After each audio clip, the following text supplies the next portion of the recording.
The Denver Broncos had one of the craziest comebacks you will ever see in any NFL game like ever. We've got that and much more coming up next. The clock may have hit zero, but the conversation is just kicking off. This is Locked On NFL Game Night.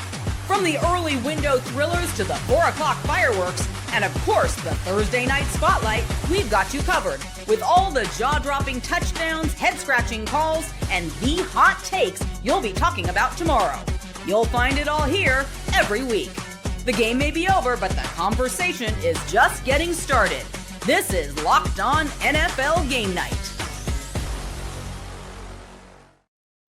Welcome to Locked On NFL Game Night. We are your hosts and NFL Game Night experts, Michael Fabiano and Swipa. What's up, man? Crazy day in the National Football League.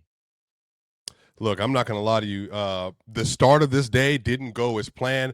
I was watching Matthew Stafford light it up in London, and he was just looking indomitable. But then when everything kind of seemed like it was fading into the black for the NFL, Bo Nix and the Denver Broncos, they have a 33-point resurgence in the fourth quarter, having one of the most improbable wins we have seen in the NFL literally ever. Yeah, it was a very slow day, like you said, but it certainly ended up well. And of course, we thank you all for listening to the Locked On NFL Game Night program here. Reminder that you can follow our show and hear new episodes ad-free daily on Amazon Music. We're recapping all of the action from today's NFL slate with insights from local experts the way only Locked On can. And on today's show, we'll hit on Bo Nix, and Swipa just mentioned that, and the Broncos making a frantic comeback that you will not want to miss to beat Jackson Dart and the Giants. And Dart looked awesome, by the way. Then we're going to talk about why the New York Jets are the worst team in the NFL by a mile. And we'll finish up with my beloved Dallas Cowboys and Dak Prescott putting a beat down on the Washington Commanders, who might have lost Jaden Daniels again. We've got all that for you and more. We appreciate you making us your first listen and being an everyday listener on the show, which is part of the Locked On Podcast Network, your team every day. And today's episode is sponsored by PrizePicks. Download the PrizePicks app today and use code LOCKEDONNFL to get $50 in lineups after you play your first $5 lineup. All right, my friend, let's start things off in Denver, where the Broncos beat the Giants. And as you mentioned, the Broncos scored 33 points in the fourth quarter. They were down 19-0 going into the fourth quarter. My Bo Nix shares in fantasy were just blowing up. It was terrible. And all of a sudden, this bananas comeback happens. The Broncos win 33-32. And for more on this bananas game, here's Cody Rourke with Locked On Broncos. 33 points in the fourth quarter to beat the New York Giants, just when victory was snatched away from them initially after Jackson Dart scored a touchdown. The Broncos and Bo Nix marched down the field with a couple of big plays to set up a 39-yard game-winning field goal from Will Lutz. What an electrifying game here as the stadium erupted as Cortland Sutton hauled in a huge back shoulder catch, and Bo Nix in the offense, they ran downfield. They spiked it with 2 seconds left here. The Broncos had a lot of questions in this game, and it was looking disastrous for 3 quarters, going down 19-0 initially here. But Bo Nix and the offense, they found some rhythm. They snatched defeat from the jaws of victory at this point. Yes, play on words right there here. What a comeback for the Denver Broncos. Make sure you tune in to Locked On Broncos for more. So just for people to understand, Bo Nix looks like Nathan Peterman for the first 3 quarters of this game. It was horrific. Yeah. The timeline was going crazy. I was just beside myself. I couldn't believe that yet another game when the Broncos defense had played mostly well. They gave up a deep throw on a busted coverage between Hufanga, Alexander Singleton. Don't know exactly who did it, but it was just chaos. The Broncos, they were trailing 26-8. And then they proceed to go on an absolute heater. And look, Bo Nix deserves a lot of criticism for how he played. He deserves a lot of criticism for how he's played this year. But one thing you got to give him credit for, when the moment got brightest, in the fourth quarter, Bo Nix threw for 174 yards, 2 touchdowns, and he ran for another touchdown as well. They scored 4 TDs all off the back of Bo Nix and 2-point conversions on top of that as well. So, Fabs, this was a phenomenal game. The Broncos defense, Waxton Wayne, Jackson Dart, played well, got some really lucky plays. There was a bobble from Wan'Dale Robinson that was right into the tight end's hand, ran all the way downfield for the touchdown. And then if you watch the game also fast for everybody else that didn't, Riley Moss had what many think an NFL player saying great coverage towards the end of the game, but the referees called a PI, even though it looked like he had turned his head around. Jackson Dart scores with 30-plus seconds left, down 2. Bo Nix gets the ball, hits Marvin Mims across the field, gets to the 50, spike, hike, throws a back shoulder to Courtland Sutton. He goes out. They spike the ball, and then all of a sudden, Will Lutz goes on the field, nails a kick, walk-off field goal to win the game. And when I tell you, Fabs, this was one of the most improbable finishes to a game I have ever seen in my life. Just an amazing win for the Broncos. But I tell you what, the New York Giants, they're not going anywhere. Jackson Dart, Cam Scatterbull, and also Wan'Dale Robinson, those dudes can play. Shout out to the Giants. Shout out to Brian Burns, who had 2 sacks as well. Really just an all-around great football game. And this, of course, without Malik Neighbors, who's out for the year. And the Giants missed 2 extra points in this game, too, and that cost them. So great game, and 2 really good young quarterbacks in Bo Nix and Jackson Dart. Bright futures for both, of course. All right, Swiper, let's go to the Eagles, who went into Minnesota and took down Carson Wentz and the Vikings 28-22. And Minnesota actually had a chance to win this game. But Carson Wentz did Carson Wentz things. He threw 2 picks. He had some bad passes. And in the end, it cost him. Let's go to Locked On Vikings with Luke Braun for more on this game. Minnesota Vikings hostage. They lose 22-28 against Philadelphia, Carson Wentz's old team. The revenge game falls apart because Carson Wentz falls apart. He throws a dreadful pick 6, not seeing a linebacker at all. That proves to be decisive. He has all kinds of debacles in the red zone, misses a bunch of deep opportunities to open receivers. He did some of his hero stuff, scrambling around, making interesting plays, runs for a couple first downs, but Carson Wentz is bad. And we need to accept that he is bad. I better not hear anybody talk about him starting for the rest of the year. The second we can get this guy out of the lineup, it will be too soon. We should also talk about the center, Blake Brandel, who also had an absolutely dreadful game, sabotaged 3 different red zone possessions to lead to a loss that the Vikings really could have had if they started their normal center. I really think that could have made the difference. We'll talk about it more on the postcast and on Locked On Vikings. Now, as somebody who watched that game, Wentz had some struggle. The first pick that he threw, I wasn't super mad at, Fabs. Pressure right up the middle from Jalen Carter, lobs the ball up the middle, interception. The last one, the next one was horrific. I'm talking about scrambling right, end zone's right behind him, throws the ball up. It picked off. But I also want to just give credit to the Eagles. Jalen Hurts had 326 yards passing, mind you. He had 3 tubs. And then on top of that, Saquon Barkley had 44 yards. He continues to look like not the same player he was last year. But then Devonta Smith, 183 yards in a tub. A.J. Brown, 121 yards, 2 tubs. And then on top of that, to end the game, Jalen Hurts, Babs, you know how it goes when you're playing quarterback. Calls to get the ball. It is like game on the line, money situation. Don't give them the ball back. They run a fake slant to A.J. Brown. There's coverage underneath.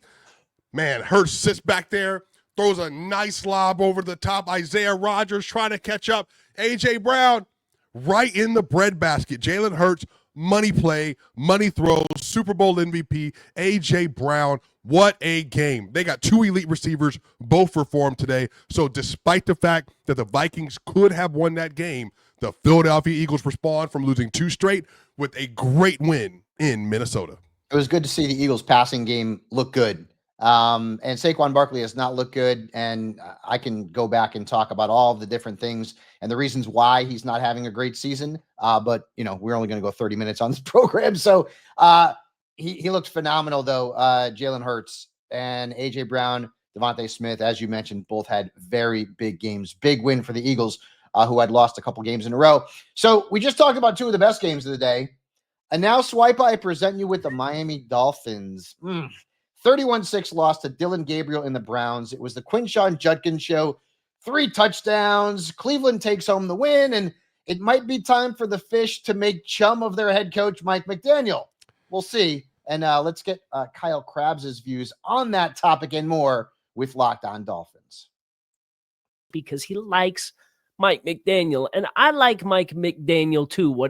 But what is abundantly clear in the here and now is that he is not equipped to be an NFL head coach. His team, in a must-have-it situation on the road against another bad team, looked woefully unprepared, looked sloppy, had a bunch of self-inflicted wounds, didn't tackle well, made a plethora of mistakes, and the team's quarterback, who the team gave a second contract to and was supposed to be mastering the offense in year 4 of the system, looked completely lost. Something needs to change in Miami. Look, that's tough, man, because like this game was so disgusting that it didn't feel like it was necessarily like the Dolphins as a whole. But Tua, his play today was so egregious that Dylan Gabriel, who, let's say he probably needed to have a good game to keep it a starter. He had 116 yards today. He didn't even look great. I didn't like the process that he had, but again, shout out to Quinshon Judkins, 84 yards on the ground. But Tua had 3 interceptions, 100 yards passing. He was 12 of 23, just bonehead after bonehead plays. And this is despite the fact that Devon Achane had 82 yards on the ground and was looking super efficient. But look, Fabs, they can't pass the ball. They can't develop any consistency. The offense is incoherent. But I don't know how much I blame that on Mike McDaniel. I think it's more on Tua in that right now he's just very incapable. And again, Tua we've seen be great for stretches. But Fabs, I think with Tua, if he's not confident and he doesn't feel as if he's like truly in a good rhythm, then everything is disrupted. And Mike McDaniel, unfortunately, is probably going to have to eat all of the fault here. They're probably going to move on from him. But I do think if he gets another chance somewhere else, maybe still with the Dolphins this year, who knows? I think he's still a good coach, but right now I'm really putting that at the feet of Tua. No Tyreek Hill. Jalen Waddle got banged up in this game. Darren Waller got banged up in this game. It was just bad. And Tua's fate, I mean, who knows? And McDaniel as well. Certainly things are not going well down there in South Beach. But coming up next, we are going to talk about the Jets. I'm sorry, folks. I mean, we have to do it. I'm sorry. That's coming up next on Locked On NFL Game Night. If you're a business owner, here's the truth. SaaS promised to make work easier, but now the average company is buried by hundreds of apps that slow down your teams and simply don't work together. That's not SaaS. That's just sad. Software as a disservice. And that's why you need Rippling. Rippling is the unified platform for global HR, payroll, IT, and finance, all in one place. They've helped millions of businesses replace a mess of disconnected tools with one system designed to give leaders clarity, speed, and control.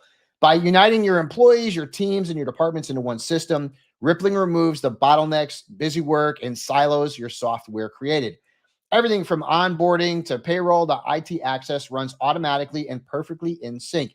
It's seriously simple to use, and it gives companies one source of truth for their people, data, and everything they touch. Whether you want to run your entire HR, IT, and finance operations as one, or just fill the gaps in your software stack, Rippling can do it all. And right now, you can get 6 months free when you go to rippling.com/lockedonnfl. Learn more at rippling.com/lockedonnfl. That's rippling.com/lockedonnfl for 6 months free. Terms and conditions apply. This episode is brought to you by PrizePicks. Every day we make decisions, but on PrizePicks, being right can actually get you paid. Don't miss the excitement of this football season with PrizePicks, where it's good to be right. Playing PrizePicks is just so much fun. It's simple. It's a great way to add more excitement to football. You can just pick more or less on player projections like Josh Allen's passing yards or Saquon Barkley's rushing for a touchdown, although that hasn't really happened very much. And you're in the game. And I love how quick it is. You can make your lineup in under 1 minute. And my favorite part, PrizePicks just added stacks. So if you want to ride with a player, you can select their pass yards, their rush yards, and their touchdowns all in one lineup. It's also fun to follow other players on the app and copy their lineups with just one click. And the new injury reboot feature, it's awesome. If your player leaves early and doesn't return, and we've seen a lot of injuries this year, it won't count against you. Oh, and check this out, guys. There's a special max discount promotion live on the board right now. For the Golden State Warriors and Los Angeles Lakers game on October 21st, Steph Curry is discounted to only needing more than half a point to win. I think he's going to do that. Mix and match players from football, basketball, baseball, whatever it is, to build your dream lineup today. Download the PrizePicks app and use code LOCKEDONNFL to get $50 in lineups after you play your first $5 lineup. That's code LOCKEDONNFL for $50 in lineups after your first $5 lineup. PrizePicks. It's good to be right. All right, Swiper, we are back here. And, the Jets, they're like a dumpster fire in the middle of that meme of the dog sitting in a burning room, drinking coffee and saying, this is fine. Justin Fields looked brutal. He got benched. For more on the Jets, not good. Let's go to John Butchko of Locked On Jets. Is over in New York. The Jets bench Fields at halftime of their Week 7 loss to the Carolina Panthers. They really had no choice. It was another week where Fields looked completely lost in the pocket, very indecisive making his reads, hesitant to even throw the football. They had to make a move.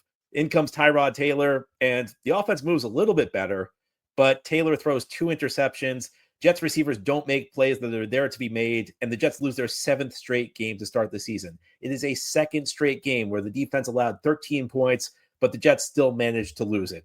This offense is a mess right now, and it's difficult to tell where the New York Jets' first win of 2025 will come because they are getting nothing from their quarterback position. It's tough, Bass, because, when I watch this game, I'm sitting here like, okay, like the Carolina Panthers aren't dominating. Like the defense is playing well enough. It was a game where the Jets, by all purposes, if they just get competent play here and there, they win. Again, y'all, I don't think the audience, if you didn't watch the game, it was 13-6. 13-6 in the fourth quarter. And it felt like they had plenty of opportunities to try and win the game. Like, all they had to do was get one more stop. They couldn't do it. But if you even look at the score in the first half, it was 3-3 with 2 minutes and 26 seconds left. It was 10-3 to close out the game.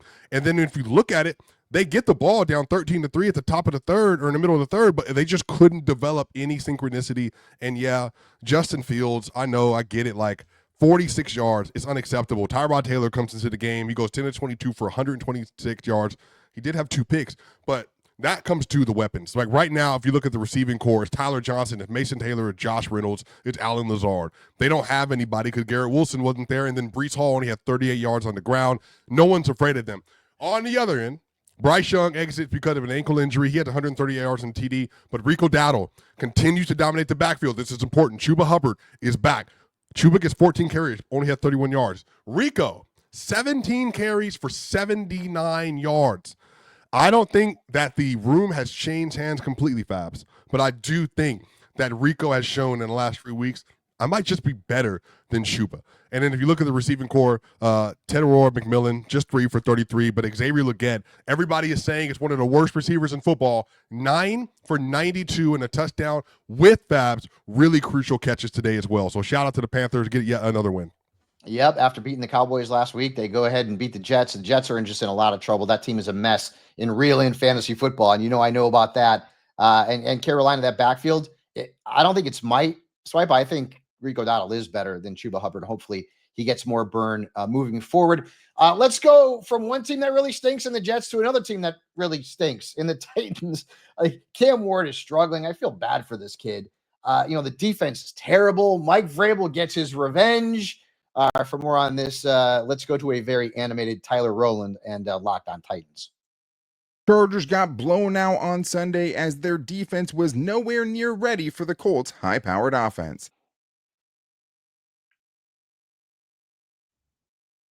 Mike Vrabel's Patriots, just like I thought that they would, and they, for a small second there in the first quarter, got that fired head coach bump and played a little bit better. But it's the same old Tennessee Titans team. The pass blocking is awful, giving up 5+ sacks. The run defense is terrible. Got a couple of sacks out there, but for waves of the game, the pass rush is gone. The Titans' best players are either their worst players or hurt, and Cam Ward is officially a problem. Like, if you can't admit that Cam Ward's fumbles and his small hands and the fact that he's just dropping the ball on the ground isn't a huge issue that's 100% his fault, I can't take you serious at the end of the day. So Brian Callahan may be gone, but I'm looking out on the field and seeing Ali Gays and Jihad Wards and Quandre Diggs and Darrell Baker Jr. and Van Jefferson and Tyler Lockett. And I'm just like, man, this team is so far away from being good. So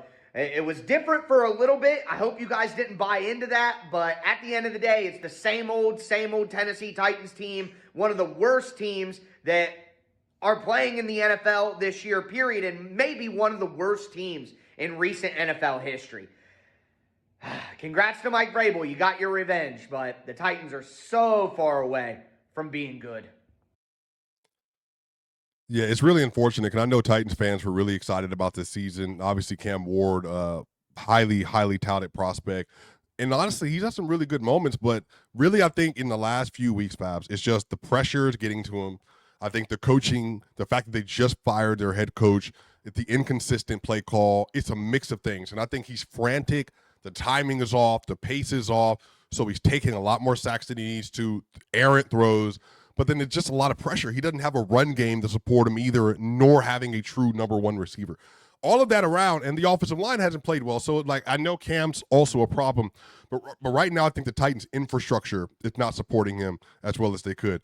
But Drake May, I'm just telling you right now, 21 of 23, 222, 2 TDs. Drake May, just so everybody understand, he had a 96.3 QBR and 135.9 passer rating. Drake May is a certified top 7 quarterback in this league. He also ran for 62 yards. Ramondre Stevenson, 18 carries for 88 yards and a touchdown. Stephon Diggs, 7 for 69. Kayshon Boutte, 2 for 55. I'm telling you right now, man, like, they don't have a superstar on offense, but Drake May is their superstar, and that's why they look so good right now. Love him. Huge fan of him coming into the season. Another thing that I think is very interesting is that Ramondre Stevenson was the true featured back in this game. Like, Trevion Henderson got no burn whatsoever. Do you think he just looks better than him? None. I mean, the Titans were a very good matchup for the Patriots running backs, but Vrabel decided, and he continues to decide, that Stevenson's just his guy. So, we were expecting some fireworks from Henderson. Has not happened, and I don't know if it's going to happen this season unless Stevenson gets hurt. So let's go to the last game of the segment here, and that's the Chargers, who lost again, this time to the Colts, 38-24. Daniel Jones played a really clean game, had a couple of touchdowns. Jonathan Taylor rushed for 3 touchdowns. And the Lightning Bolts couldn't even win with Justin Herbert throwing for a career-high 420 yards. Daniel Wade from Locked On Chargers has more on this game. Points, giving up 38 Sunday, including as their defense was nowhere near ready for the Colts' high-powered offense. For the third consecutive week, the Chargers allowed a season high in points, giving up 38 Sunday, including 3 touchdown drives to start the game for the Colts and 2 touchdown drives to open up the second half on a day where the Chargers defense only forced 2 punts and got 0 takeaways. We knew the run defense was bad and Jonathan Taylor got whatever he wanted, but the Chargers had no answers on the ground or through the air as they were outmatched and out-schemed on Sunday. The Chargers offense struggled early, but Justin Herbert did lead 3 consecutive touchdown drives to open up the second half and put up a career-high 420 passing yards, but it was too little too late, and unfortunately what will be remembered most were his 2 red zone interceptions in the first half. The Chargers showed they are not near the top of the AFC teams and now have to turn it around quickly for a Thursday night football game against the Vikings. But for the full game breakdown, make sure to check out the Locked On Chargers podcast, part of the Locked On Podcast Network, your team every day. So it's tough. The Chargers are obviously dealing with a lot of injuries, so I want to be sympathetic to that. But on the other end, Justin Herbert, as he said, really disappointing first half for a player of that caliber. He started the year off, first 3 games or so, looked like an MVP candidate, maybe right behind Josh Allen, right behind Lamar Jackson. Ever since that point, he's really tailed off. Maybe the Giants game was like the early sign of that. But in the second half, he did pick it up. But again, the run game is nowhere to be seen. Vidal had 20 yards rushing on 9 attempts. They're not afraid of any of them. Now, Oronde Gadsden had 7 receptions for 164 yards in a tub. Keenan Allen continues to throw back the clock. 11 receptions for 119 in a tub. Quentin Johnson, only 2 for 30 in a tub. Ladd had 9 reception for 67 yards. But on the other end, the MVP of this team may be in conversation for MVP of the league, Jonathan Taylor, 16 carries. That's it. 94 yards rushing, 5.9 average, 3 tubs again, back-to-back weeks. And then he also had 38 reception yards as well. Alec Pierce had 98 reception yards. Warren went off, continues to look like tight end one of the draft class, 4 for 69 in the tub. Daniel Jones, what a resurgence. 88 QBR today, 288 passing yards, 2 TDs, 113 passer rating. He has been a top 5 quarterback this year. That Colts team is legit. That is a Super Bowl contender if they can get their defense right. The fact that Daniel Jones is leading a team in the AFC that looks like it's going to be a contender just proves how drunk the NFL is, like from one year to the next. He's looked great. And Jonathan Taylor's been this year's Saquon. And there's no question about that. He's been absolutely fantastic. Speaking of fantastic, Swiper, how about them Cowboys? Dak Prescott continues to look like an MVP candidate as the Pokes rolled over the Commanders. We're going to talk about that next on Locked On NFL Game Night. Mazda crafts cars for those who do more than simply move. Mazda delivers confidence with every single ride, with more IIHS Stop Safety Top Picks awards than anyone else. Of course, that's since 2025 of this year. From footwork to breath work, athletes sweat all the details. Mazda brings this same intention to how we craft every model. You can feel Japanese craftsmanship in every detail, from the metallic accents to available Napa leather upholstery. You can make everyday drives feel like anything but, from smooth handling to intuitive controls. With all-wheel drive standard in every crossover SUV, you can drive with confidence through almost any season. And like our players, we sweat every single detail, because when you make every move count, impossible becomes irrelevant. Mazda, move and be moved. The NFL season is here, and FanDuel has an offer you just don't want to miss. Right now, new customers can bet just $5 and get $300 in bonus bets if you win. That's right. Pick a bet, put down $5, and if it hits, you'll unlock $300 in bonus bets to use across the app. I love how FanDuel gives me so many ways to play. I mean, I've built parlays and player props and even followed the lines during games. And it really makes watching football even more exciting when you've got a little something riding the action, especially when you're a Cowboys fan, right? And you never know what's going to happen. Last week, we get beat by the Panthers. This week, we beat the Commanders. It's crazy, although I can't complain this week. And I actually hit on the Dak Prescott touchdown passes and Javonte Williams rushing yards props. So I will take that all day long. Thank you to FanDuel. And whether you're casual, maybe you're just having a little bit of fun, or maybe you're like me and you're diving into the stats and you're a big dork, FanDuel makes the game day experience so much better. And that would me being a dork. So what are you waiting for? Visit FanDuel.com to download the FanDuel app today and get started.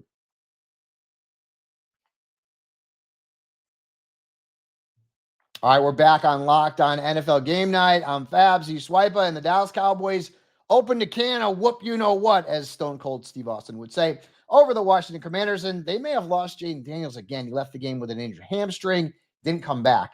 Dallas put up a 40-burger against Washington's defense, and for more on this one, let's go to Landon McCool and Locked On Cowboys. With the re-addition of CeeDee Lamb, it's not surprising that the Cowboys offense had a dominant day today in Dallas versus Washington.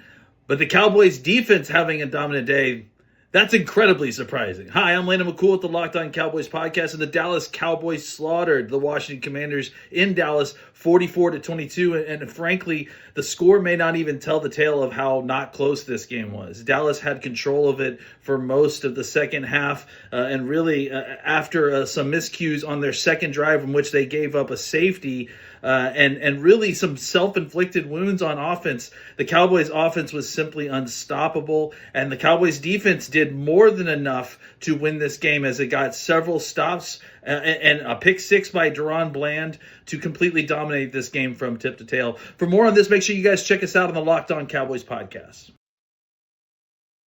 Look, I will say this. If you just ask me based on level of play from week 1 to week 7, Dak Prescott is the MVP for me. I think he has been exceptional for most of the season, if not all. 264 yards, 3 tubs, 88 QBR, and 130.4 passer rating. Everybody's like, well, yeah, CeeDee Lamb. He got George Pickens. Yo, he was doing this without CeeDee Lamb. CeeDee comes back, 110 yards in a tub, but George Pickens, 4 receptions for 82 yards. And by the way, he would have more yards, but still drew more PIs today. He basically leads the NFL in the amount of pass interference calls that he's gotten his way. Jaden Daniels, I thought he was having an okay game, but obviously a lot of pressure. He was without Deebo Samuels, without Terry McLaurin, so he was trying to find a way to make it work. But look, he gets hurt again today, ends up leaving the game. Marcus Mariota has to come in, and Jaden Daniels didn't even hurt the knee he was already previously nursing, but the other knee. And it looked like it might have been a hamstring injury for him. So just all the way around, a dominant win for the Dallas Cowboys. They move to 3-3-1, and they have a chance maybe to make a real push for this division. So shout out to Dak Prescott for another great game. Yeah, and remember, the Cowboys came into this game without Travion Diggs. I'm not sure exactly what's going on with that whole mess, or if he'll ever play another snap for the Cowboys. The defense will ultimately be their downfall, but their offense has been fantastic. So kudos to Dak Prescott and Brian Schottenheimer for putting points on the board. Speaking of putting points on the board, how about the Chiefs? 31 today. They just absolutely destroyed the Raiders, who were shut out in this one. The Chiefs get Rashee Rice back. He had a couple of touchdowns. Their defense was great. Geno Smith looked awful again. But let's focus on the Chiefs and talk to Chris Clark on Locked On Chiefs. Chiefs absolutely dominated this game from start to finish. Kansas City goes on to win, beats the Raiders, moves to 4-3 on the season. And at this point, they are starting to show that this offense is back to where you expected it to be early on in the season, with Rashee Rice coming back, getting 2 touchdowns on the day, Hollywood Brown getting another touchdown, Travis Kelce having a big catch that got the offense going early on. Patrick Mahomes is playing at an MVP level. All of that means the offense is going in the right direction. Sure, there's question marks with a couple of injuries that happened, but it looks like they probably escaped the big injuries, at least on the offensive side of the ball. We will find out more about Omar Norman Lott in the coming days. But Kansas City moves to 4-3 with a huge win against the Raiders, getting Andy Reid's first shutout in his career as a head coach in the regular season. That is something to be surprised about as well. Much more to come on Locked On Chiefs. Yeah, the Chiefs dominate. Rashee Rice looks amazing. They are trying to pepper him with targets. 10 targets today, 7 receptions, 42 yards, and 2 touchdowns. They ran some special plays for him. There was one they missed, I believe, because of false start on the left side of the offensive line. But Gardner Minshew came into the game. Gardner Minshew and Patrick Mahomes were in the backfield. Patrick with a 3-point stand. They run this nice little shovel play to Rashee Rice that could have been points, but just a penalty ruined it. But a great game overall for the Chiefs. Look, man, the Raiders, there's nothing to talk about. 67 yards. They were without their number one receiver in Jacoby Myers. They were without their number one tight end in Brock Bowers. The offensive line is a mess. Everything you could ask for. This team isn't good. And this is not a team right now that looks like they're anywhere near ready to compete. The defense is kind of all over the place, but Mahomes, 89.7 QBR, 126 passer rating, dominant game for the best player in the NFL. Yeah, Mahomes was fantastic. And, 3 touchdowns, as you mentioned. And once again, he is among the elite in fantasy football. And we've been kind of waiting for that to happen. The last couple of years has not been great. But, yeah, the Chiefs just continue to put points on the board, and Mahomes has been fantastic. Want to talk about a guy who's pushing for an MVP? That's Patrick Mahomes. Let's move on to the Bears. 4th win of the season. They beat the Saints 26-14, and they did it on the strength of DeAndre Swift, Kyle Monengai, and a defense that forced 4 turnovers in this one. Let's get a little bit more insight from Lauren Cox here on Locked On Bears. Against the New Orleans Saints with a masterful defensive performance from the Chicago Bears. They were a turnover-generating machine, something that Spencer Rattler and the Saints had been good at avoiding so far this season. But all of a sudden, the blitz is generating sacks. They're getting their hands on passes and shutting down most of what the Saints wanted to do on offense all game. Meanwhile, Chicago Bears running game continues to be the newfound strength of the offense. Even when Caleb Williams, again, doesn't have a great day, they're able to lean on DeAndre Swift and the ground game, keep things moving, get points on the board early and often, and the Bears were firmly in control for most of this ball game. Maybe played with their food a little bit more than you'd like to see. Would have liked to dominate the Saints for 4 full quarters, but 3.5 is just as good. The win counts, the win feels good. And the winning streak is something we haven't seen since 2018 in Chicago. A lot to break down on the Locked On Bears podcast. Find it on YouTube or wherever you listen to podcasts. Yeah, the Bears get another win. Great win for them. Dominant running game. Just dominant from Swift and Monin guy. I think this is a really good team. Right now, they're playing confidently. Shout out to Ben Johnson. He's really turned this franchise around. A little bummed out about the passing game. DJ Moore, Roma Dunze didn't do much. Cole Kmet got hurt in this game, but they did it on the ground, and they did it with defense. So the Chicago Bears, hey, they're looking good, 4-2, and looking to have another win. They face the Ravens next week, and maybe Lamar Jackson is back. So, Swiba, anything that we may have missed this week? Of course, the Rams beat the Jaguars. We talked about that a little bit earlier on, 35-7. Matthew Stafford, only had 5 touchdown passes. That's it. And then the Packers, yeah, pretty good. They came back, scored 2 touchdowns in the fourth quarter, beat the Cardinals 27-23. Anything else you want to add here before we wrap up? Nope. Interesting Sunday Night Football. Make sure to check out Locked On NFL tomorrow. There are going to be some good games tomorrow night on Monday as well. So really, really good football on the way. I just don't love these 2 Monday night games. There's a game that starts at 10 o'clock at night. Swipe, I got to go to bed, man. I'm tired. Anyways, I'll probably end up watching both of them. But of course, as always, we thank you guys for making Locked On NFL Game Night your first listen of the day. For your second listen, get a double dose of the Locked On NFL podcast. Tyler the Madman Roland gives you a shot of espresso to start your football day, while Tony Wiggins takes you into the barbershop for the smoothest breakdowns to end the day. Find Locked On NFL on YouTube or wherever you listen to your podcasts, and Swipe and I will see you next week.